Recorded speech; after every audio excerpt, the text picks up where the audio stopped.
When you started. Go. Yeah. Hello guys, and we're down here at Gigg Lane, and I'm here with a Bury fan who's here to give us his thoughts, just to get a bit of reaction to how the fans are feeling with regards to the situation. Obviously, if you've been watching many of my videos, the situation for Bury is not great. We have had notification, guys, that another bid has gone in through the EFL, but unfortunately not much more news than that coming out. So we'll get, what's your thoughts, mate? What you think, feeling? Well, hopefully the EFL accepts what is going on at the minute in terms of bid-wise. I believe it is Jill Neville and Ron Wood who put forward a bid. Is that the one with regards to the going through the EFL? Yeah, to the EFL, yeah. So hopefully that will get accepted. But this Sporting Risk, this other company that put in a bid, I think it was it Friday? I don't know what they're playing at, to be fair. I think that, as I understand it, Steve Dale has rejected their bid. Yeah, he's got. I don't know what his plans are, intentions are for the club. So who do you blame for the mess? Do you blame Steve Dale? Do you blame the EFL? There's two parts. There's two sides to every story, isn't there? Stuart Day, our previous chairman, he is a con man in some respects, but all right in some, because he did put money into the club. I just describe him as a bad payday loan. Really, he's borrowed a lot of money from wherever, from his companies, Adecco, and then spent it on the club. He's done a lot of work in the club. Honestly, it was really nice inside the club. And then obviously, I'd say the con man has then bought us for £1 with the debt. Hasn't done anything about the debt, and obviously when you're in debt, like some people are, bailiffs come knocking on the door. Of course, yeah, but I'm saying, obviously, Steve Dale, do you think he should have been allowed to buy it for £1? That for me, I mean, obviously I'm not a Bury fan, but I question that. Why are the EFL allowing anybody to come in and buy a football club for as little as £1? That suggests that there's problems straight away if that's being allowed to happen. Yeah. I don't think there's been the right checks done on him, to be fair.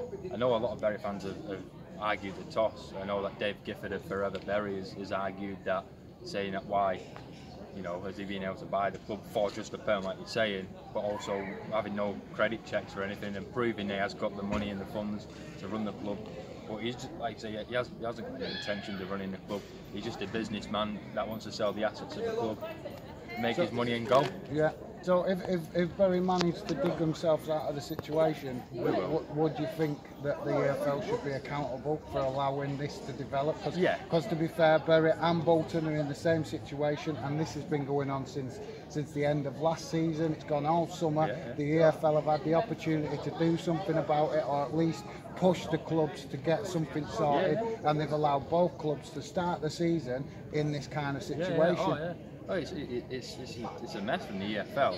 There's people within 20 mile of here, a radius of 20 mile on here, that their wages a week could save both clubs. Because also I'm thinking, obviously, as a Bury fan, as a Bolton fan yourself, you're just as disheartened and as upset about us. Well, to be fair, mate, even Bolton's situation financially, bigger picture of a bigger financial picture, but Bury, as I understand it, could be saved for as little as $3.5 million. Well, when you think of some of the Premier League players, they're getting paid that in less than 6 months. Do you know what I mean? And obviously a lot of people are gonna point their finger at some of the local people that have got the finances to help the club out and not doing nothing. Do you know what I mean? Well, I know that it's sad that Neville, our beloved fan and supporter of the club for many years, has sadly died. I think it was about 4 or 5 years ago, down in Australia on a tour with his daughter for netball. If he was here today, none of this would have happened. No. But it's sad that Gary and Phil Neville, who have both been raised in Bury, I think they even both played for Bury at a young age when they're coming through the ranks, they should step in and hopefully. Well, at least just try and do something to help. Try and do something, yeah. They've sorted out Salford City, haven't they? So why can't they sort out us as well? We've got the money.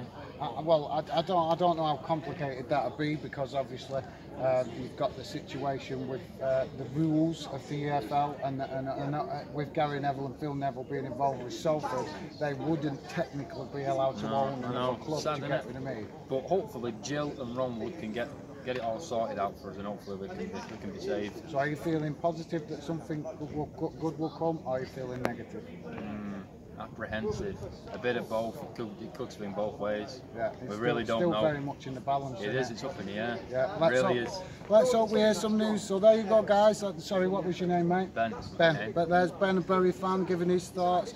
He's a bit obviously up and down, and I think most of the fans here that I've gathered outside Gigg Lane are a bit unsure of what to feel and what to think. Obviously, with very little news coming out of the club and obviously the EFL. Thanks for joining us, guys, and hopefully you join me on the next one.